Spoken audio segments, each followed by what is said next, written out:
What's going on, guys? Welcome back to Blues Fans TV. Welcome back to another review for Chelsea 2, Aston Villa 1. 2-1, same way as the reverse fixture. It's good to finally be back watching Chelsea. I don't know where I am. Sammy's going to design my background, so wherever I am, it's Chelsea 2, Aston Villa 1.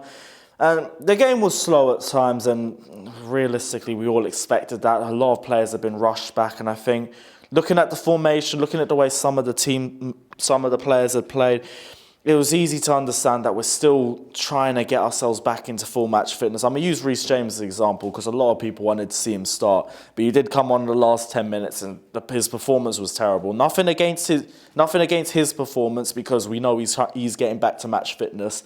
And I think us as fans as well, seeing as we didn't see any of the friendly matches against Reading or QPR bar a couple of highlights, it's hard for us to figure out as well whether these players are fully match fit or not. And I think with Reece James, I think that's a great example to show that we don't know about how fit these players are. But I think the players coped well. I think the game was slow for lots of periods. The first 10, 20 minutes was just kind of both teams feeling each other out. There weren't really a lot of chances going on either side. We started to kick in a little bit more into motion towards the 20 to 40th minute, I'll say. Mason Mount had a couple good chances, looked very creative as well. I like to say he's my man of the match as well. I think he had a brilliant performance today.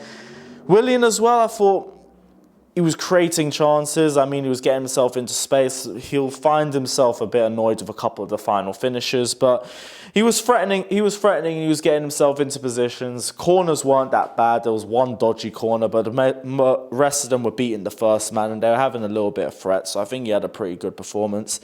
N'Golo Kante looked brilliant today, and I think a lot of people who've been trying to say we should get rid of N'Golo Kante have just been shown exactly why we shouldn't get rid of him.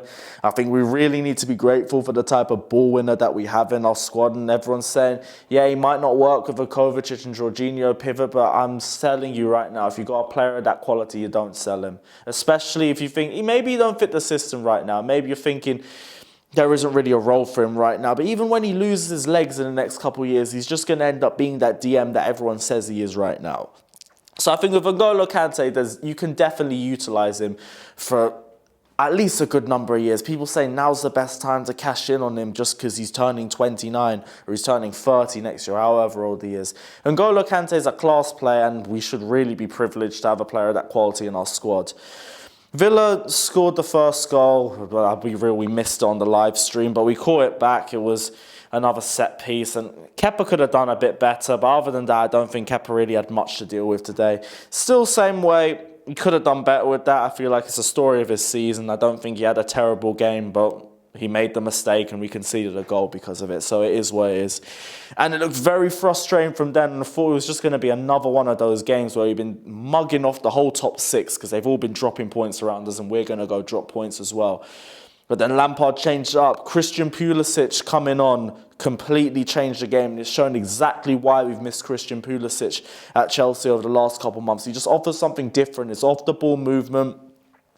His movement on the ball as well, because he's not as predictable as you sometimes see Willian play or sometimes see Hudson-Odoi play. He's quick to ask questions. He's quick to try and make movements in behind defenders. He was smart to get in behind to West Brom, the Aston Villa defence for the first goal. As for Laqueta, I also want to give credit to because he got the 2 assists in the game. I thought he had a really good performance there as well. Alex was going to call him man of the match. I think it's very close between him and Mason Mount, but I'm going to personally go for Mason Mount. Olivier Giroud, I think he had a very frustrating game today, but he at least was able to get the second goal, so he'll be happy with that performance. I kind of think him and Giroud and Loftus-Cheek were kind of getting in each other's ways at some points. I was feeling Giroud and Loftus-Cheek was trying to drop deep and play the same kind of play that Giroud was, where they both like to drop deep and collect the ball and look for options.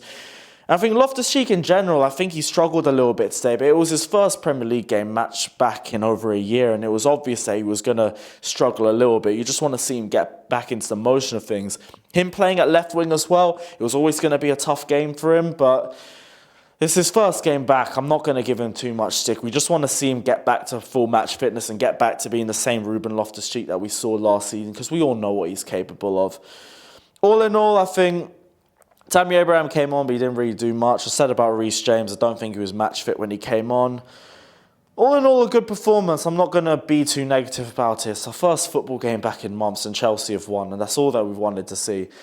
Yes, the season looks very rushed, and we've got games coming basically every 4 and 5 days, but after having no football for 3 months, just bring on more and more football. I really don't care.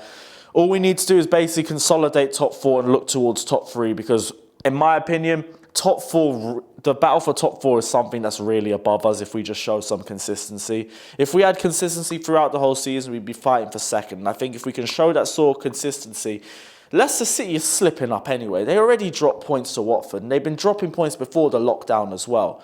So we really should be trying to capitalise on this. One more game of drop points from Leicester and another win from us. Ignore Man City, and we're going to be joint third. I don't know, it depends on goal difference. But look at it. We're bigger than the top 4 battle. If we get some consistency behind our belts, who's to say we can't get top 3? City have been dropping points throughout the season. I'm cautiously optimistic about the City game. I think if Lampard plays 5 at the back and we just play the same kind of style of play that we had against Tottenham away or Tottenham at home, where we play with a much more defensive mindset, that's what I want to see. But we move on to Man City regardless. Man City is going to be a tougher game. The questions aren't going to be more focused on the attack. The questions are going to be more focused on the defence. So it'll be interesting to see how Lampard changes the team for that match. But guys, let me know your thoughts down in the comment section. Let me know your thoughts on the first Chelsea League game back in 3 months. Don't forget to like and subscribe to Blues Fans TV. Or social media links will be down in the description below. Don't forget to check out my personal channel, Carefree Lewis G, and we'll see you guys very, very soon. Take care. Up the Chels.